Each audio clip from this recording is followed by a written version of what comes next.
Just keeping it interesting for me. I actually thought I'd forgotten my entire presentation this evening, so you have no idea how fast my heart is racing at this point. So welcome along tonight on a Monday night. It's wet, cold, all of that sort of stuff, and yet there's about 250 odd people here. Isn't that weird? I mean, where else do you know that you would go on a Monday night that would have 250 excited people in the rain? I don't know, music concert perhaps, but certainly not to see an architect speak, I can guarantee that.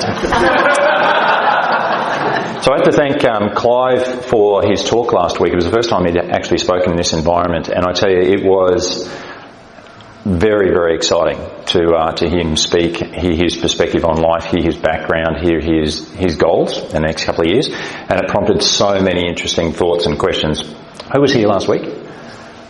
Yeah. It was fantastic. So many thoughts, so many questions. One of the main thoughts that popped into my head was, I am seriously going to have to lift my game. So thank you, Clive, for sharpening that one. So I've been panicking all day, really, and wondering... all day, that's a personality type. I wasn't panicking for a week, it was just all day. So one of the things I did was trying to work out what I was going to talk about tonight, because we just have such a great array of speakers who speak at events like this. And one of the most powerful things that I always get out of it is really just new stuff. Now, it's not always relevant, but it's just new. And the only reason that I kind of enjoy that is because I'm always looking for new stuff. Right? Because if I wasn't looking for new stuff, I wouldn't find anything. All right? It'd be the same old stuff. So I started writing down a whole list of topics that potentially, just brainstorming some ideas. And even I was surprised with some of the ideas. People are weird was one of them. What I learned from bad children's movies. And a whole bunch of other interesting stuff which I canned pretty early. But the one thing that really stuck in my mind as I kind of churned through that was just in and around the idea of curiosity and being curious.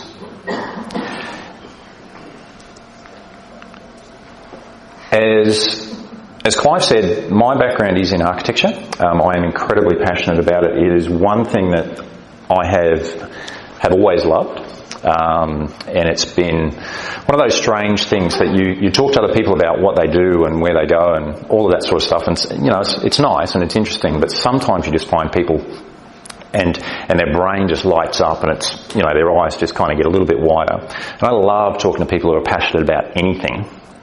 But you find people who aren't passionate about anything. And that's actually quite sad. But the reason I've got this image up here, does anyone recognise the building? Just checking. So the Sydney Opera House. So this is the original sketch that Jorn Utzon, who was the architect, that's the original sketch that he did, the concept sketch. That's really the one that image really won him the competition to build that building. Now, it is my all-time favourite building, bar none. It is one of the world's best buildings. And I say that for many, many different reasons. And the story behind how it got built is very, very interesting. And he never, somewhat sad at the end because of the issues he had with the government. And he never actually came back and saw it completed. And some other issues too. But it's a very interesting story. But the idea of that building is unique. The way that it is built, what it looks like, how it is fabricated, the technology, the structure, it is unique. And probably still is to some degree beyond all of the buildings that have come after it. And there have been lots of technology that have come from this, like the tiles, the way the structural beams work, all that sort of stuff. And I'm guessing most of you know the building. But every time I go there, I can find new things to look at, new ways to look at it. Now, I don't know whether that fires you up. I don't care either, to be honest. But that building came through a process of what I would regard as something along the lines of being curious. Because you don't come up with something new unless you're looking for something new. The idea that you create anything, let alone buildings, is you have to constantly just look past what is already recognised, what you already know. You have to keep looking. There has to be more to it. There's always the question of what if something. What if it could be better? What if it could be different? What if I did this? What if I changed that? What does that affect? Architecture is that whole process. It's actually quite funny when you talk to clients and you have this plan and you present it and they go, well, what if you move the door? It's like, well, the whole building just falls down. Like, and it's kind of, because it's that idea of what if you do this? What if you do that? And there are ramifications. It's not just, nothing works in isolation. So it creates this chain effect of change, and that's what curiosity is. Curiosity, there's an interesting guy, George Lowenstein, and I'll get to him in a second, but it talks about gap theory. But this idea of curiosity being, we keep moving forward, opening new doors and doing new things because we're curious, and curiosity keeps leading us down new paths, Walt Disney. That's what architecture and concept design or schematic design or that first initial process is really about opening doors, because when you open and you sketch something and it opens another door and, oh, what about this and what about that? And it can lead down some serious rabbit holes. But the idea is to keep churning, and then you can do lateral thinking and you jump to different suggestions and move down. That whole process is just very, very fluid. And it's really interesting. I think Luke was talking a little while ago, might have been ages ago, I might have been listening to a recording. He was talking about students today in our industry don't typically draw, they do it all on computer. Now that is incredibly sad, because you lose such a continuity between your brain and the pen and paper. It is such a profound act to sketch or to write, to put your brain down on paper. That process is very, very unique. And it's such a shame that people lose that. That's why we encourage, just as a side note, that's why we encourage you to write down goals. If you come to this event, or any event really, we will talk about writing down your goals. Not typing it out, writing it down. And there is a very, very strong connection between your brain and what you do on paper. So take that away and just kind of park that one, but that's going to come up many, many times. But the idea is that the more curious you are, the more doors will open. So this guy, George Lowenstein, basically he's in the brain space. Dr. Hercules may actually know him, I don't know. But the idea, curiosity comes when we feel a gap between what we know and what we want to know. Right? Now the key word for me in there is want to know.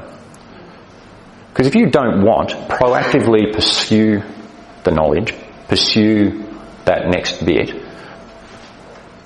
then you don't get anything, right? So it's actually a proactive emotion. It's also, we talk about comfort. You are, kind of the results of all your comfortable thinking. Outside of that comfort zone, that's where everything happens. Your knowledge happens when you're looking. When you're looking, you're being curious, right? Does that make sense? So that was really interesting for me to know that it was a very proactive emotion.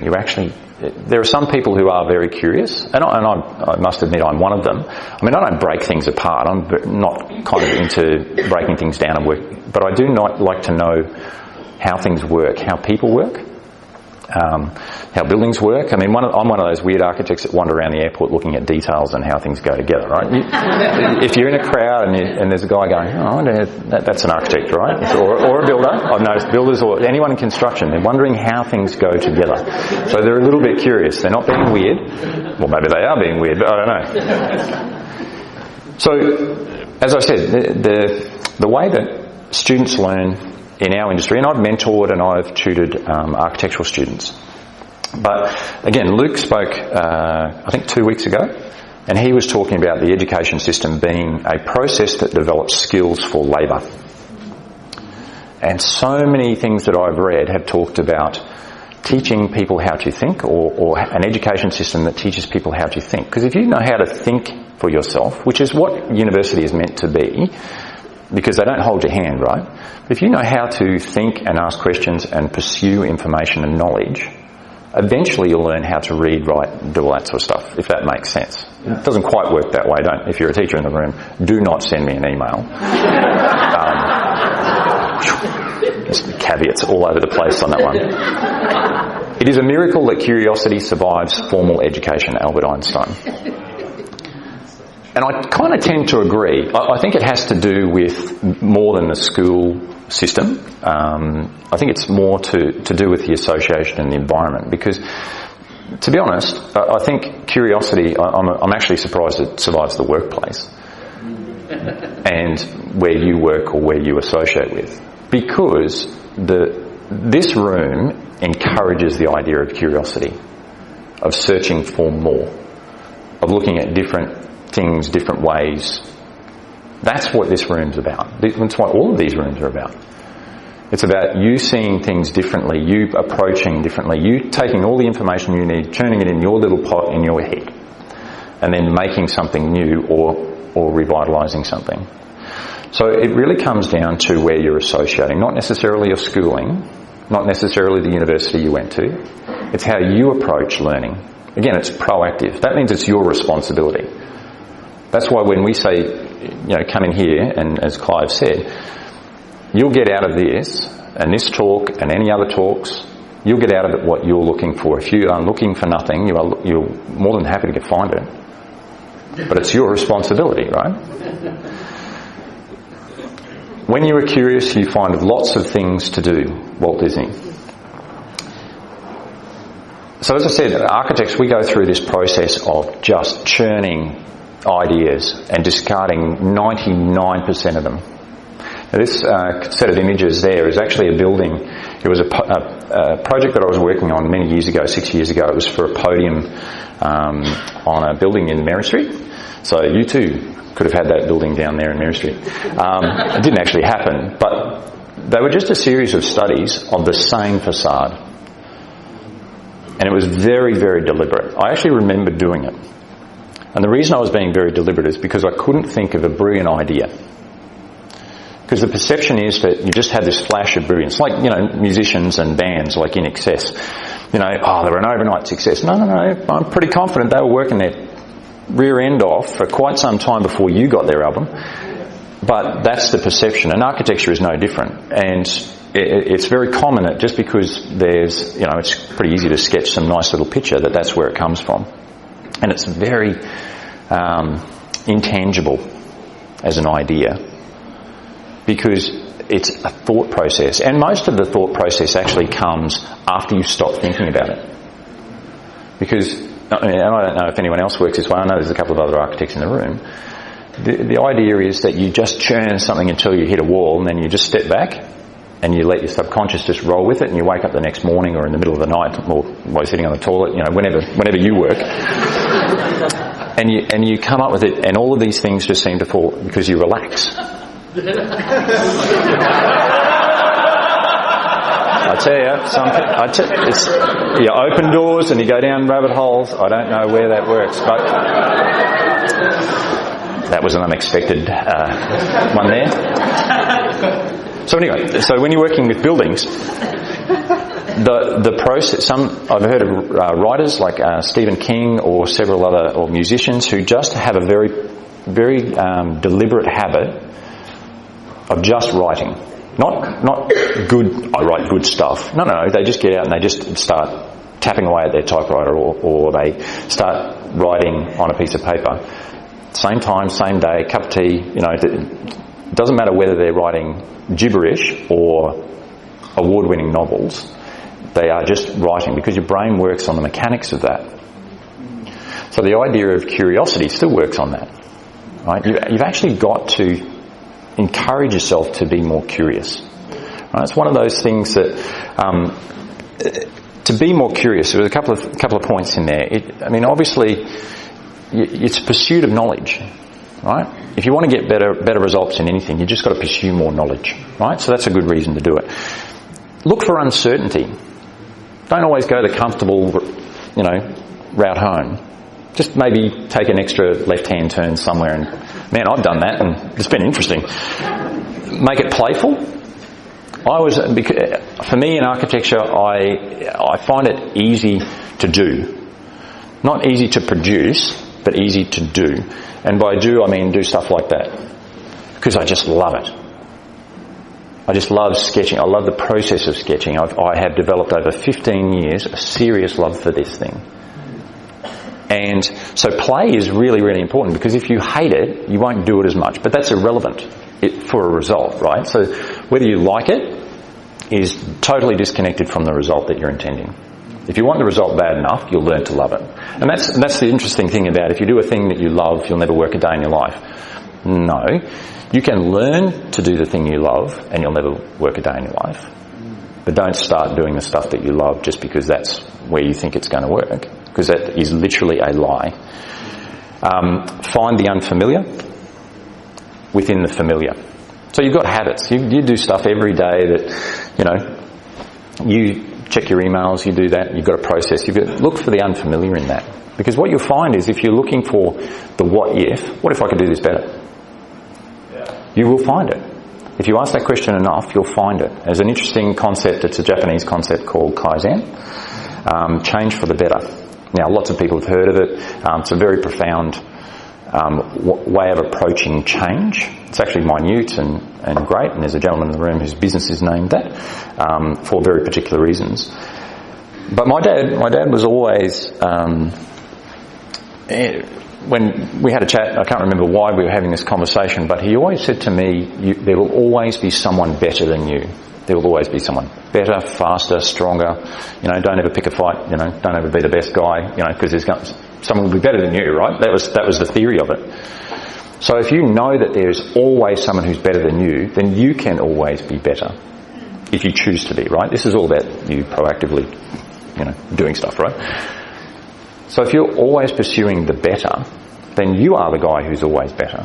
But there's always someone better. There's always opportunities for growth. But you have to ask the what-if questions. What if I could do this better? How do I find out? Who do I hang around with that I know that could probably do this better? There's opportunities to connect to mentors in this room, education, other platforms, all of that sort of stuff. There's opportunities to connect to very, very relevant information if you're looking for it. Now, I read a quote today by Albert Einstein.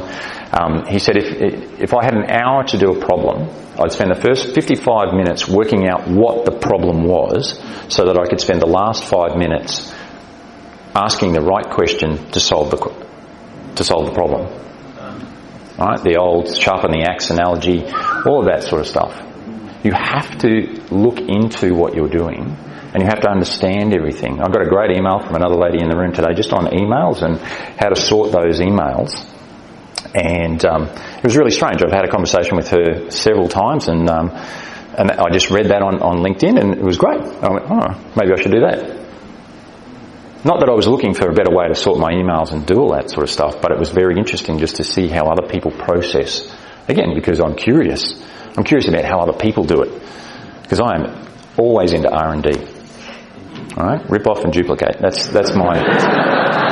Right? If I can find it, I am the hardest working lazy man ever. Alright? So why would you want to be curious? Well, there are 5 pretty good reasons. One, your health is better. I found that really interesting. I kind of drew this from a blog that I was reading as I was researching, which was very unusual because it's been a long time since I've done a lot of research. But your health is better, and it makes sense. Not just the knowledge side of stuff, right? Knowledge stuff aside, but if your brain is active and you're looking for stuff and you're right there, I'm almost certain that I've read about theories or studies that just mean that the more active your brain is, one, the happier you are, but two, the healthier your actual grey matter is. Alzheimer's and all that sort of stuff. If you want to go into old age, it's a muscle. You got to work that thing. And if you aren't, then it's going to be a problem. Meaning, depends on where you sit really. But I've always found I've always had more meaning in life if I'm actually pursuing stuff. I have less time to sit in my own head and wonder why I'm here. It's always about, wow, that's really interesting, that's really interesting. Social relationships. If you're curious about people and what they do and who they are and what they're about and their value system, how can you possibly not have better social relationships? In business or personally? And that's what, the idea of the go-giver, the idea of adding value. That you'd be surprised how keen people are to talk about who they are and what they're about. Now, I'm not suggesting this is an open forum for you to talk about you. Don't get me wrong, but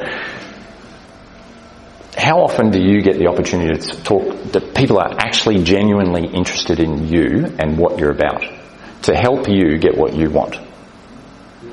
That's what, the people at the core of these events, that's what we are about.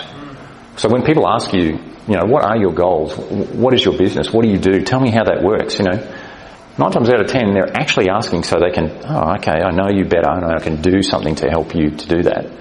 People are very cynical, I know that. It's just, I don't know why, but that's just life. Suspend that. Just take that off and go, this guy may actually, there's no catch. Right? Because there isn't really a catch. Happiness, I've spoken about. Again, you just find out really interesting stuff. I was actually talking to a lady who translates sign language just the other night.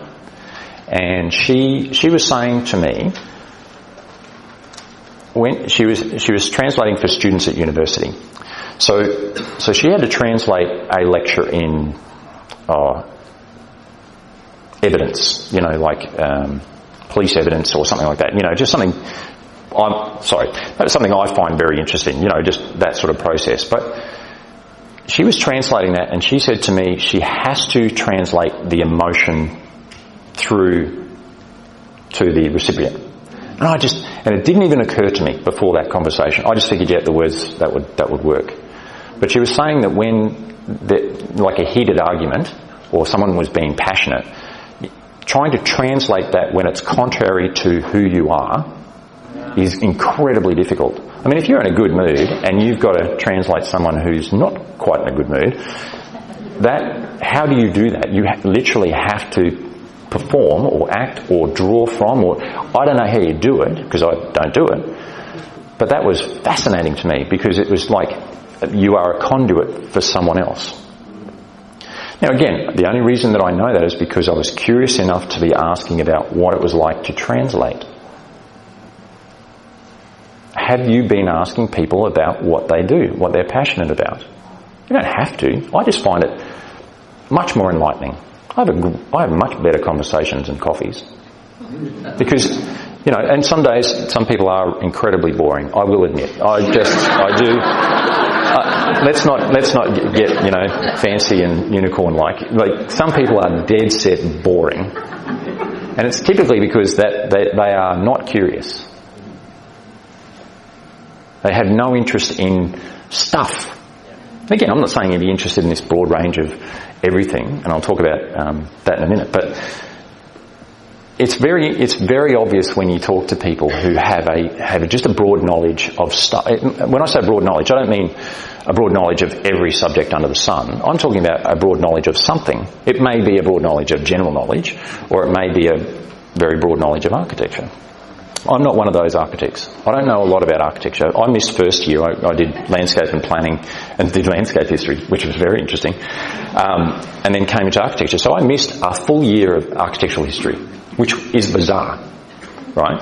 So people will talk to me and they'll go, oh yeah, blah, blah, blah. I was at a trivia night once and there were architectural questions that I could not answer. And they were like, and I'm going, a touch embarrassing,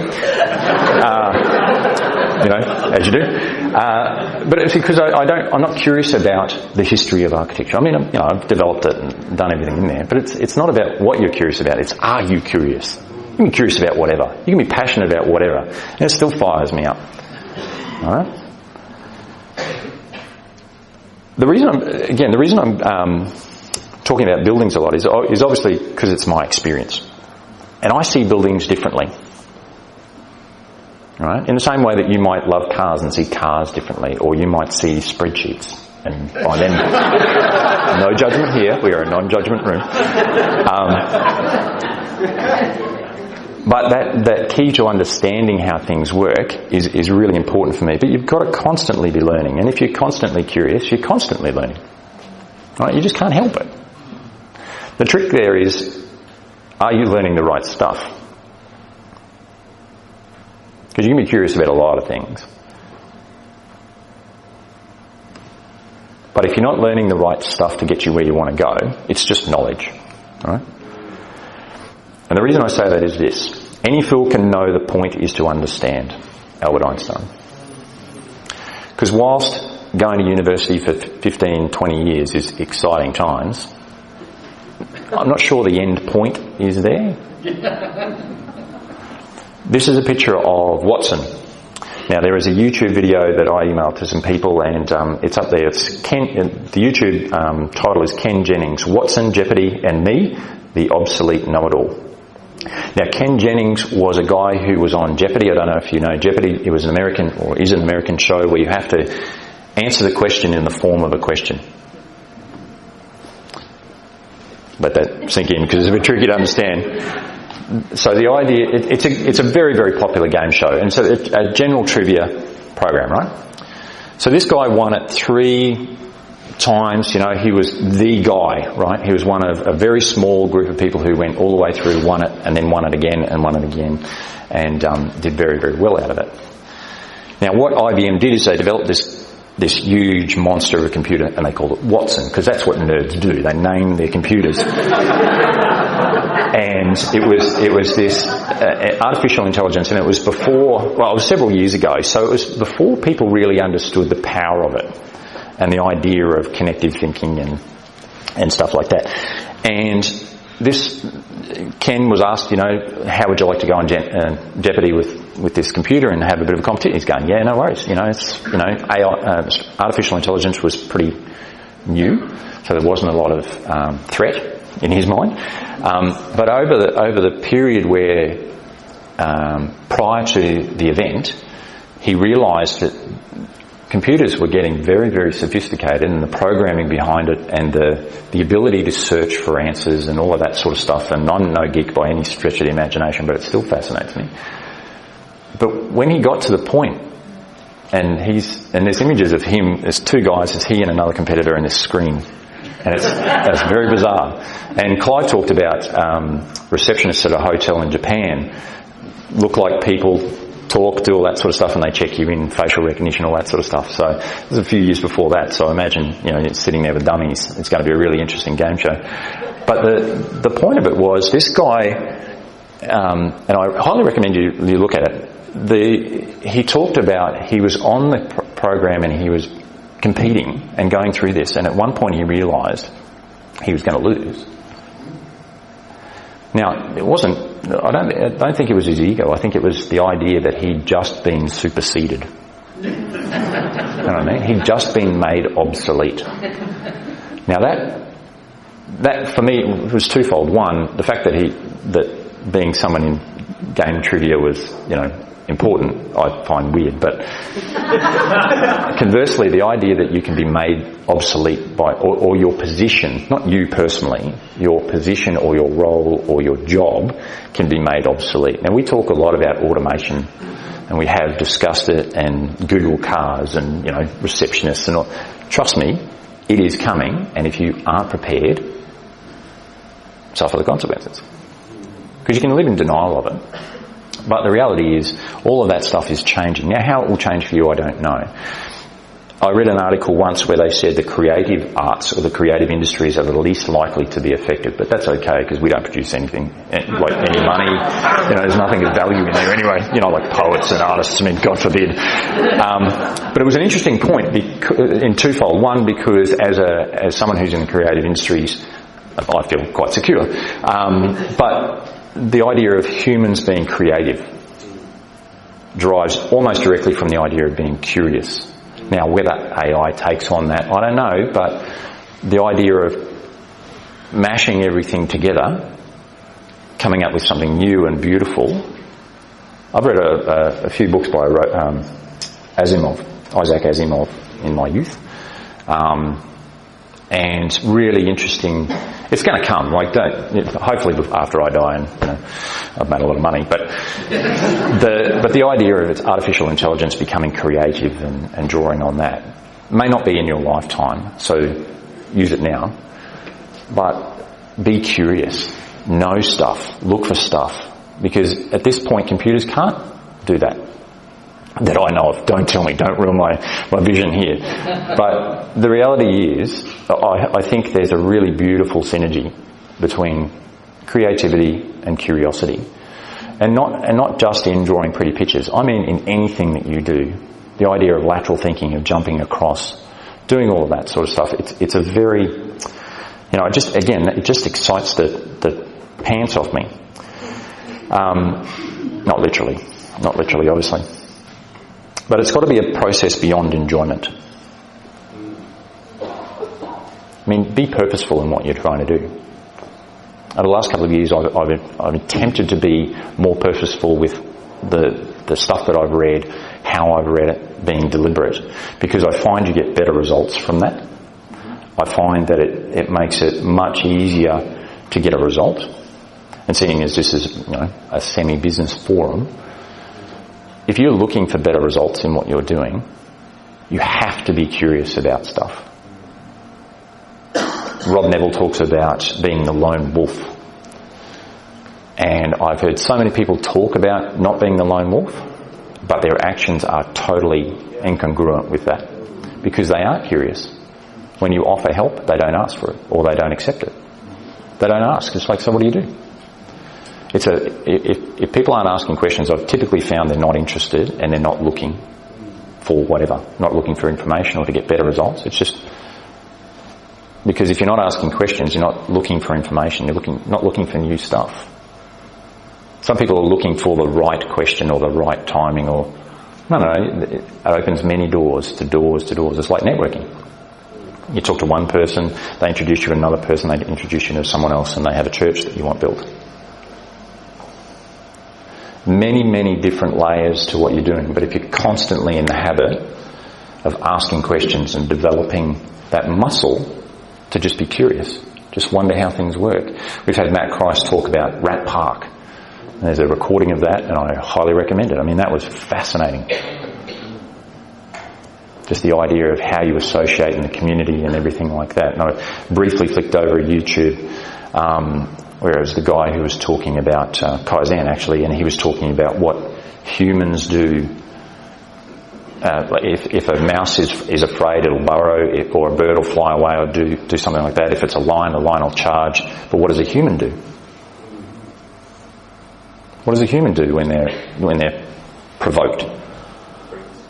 They freeze. And he was talking about they did studies with chimpanzees where they scared a young chimpanzee, and the first thing it did was run to its parent or to the community or to others. When a small child is frightened, and he used the example, when a small child has a nightmare, where's the first place it goes? Right? It goes to someone else in a community. We are a unique species, persons, whatever. But it always comes back to promoting, in my mind, and encouraging the idea of curiosity. Because you can always find something new. And if it's new, it may not be of benefit to you. But if you have a network like this, it absolutely is going to be beneficial to someone else. Does that make sense? So the idea of adding value in here is not necessarily I have a business card of someone who's going to engage you.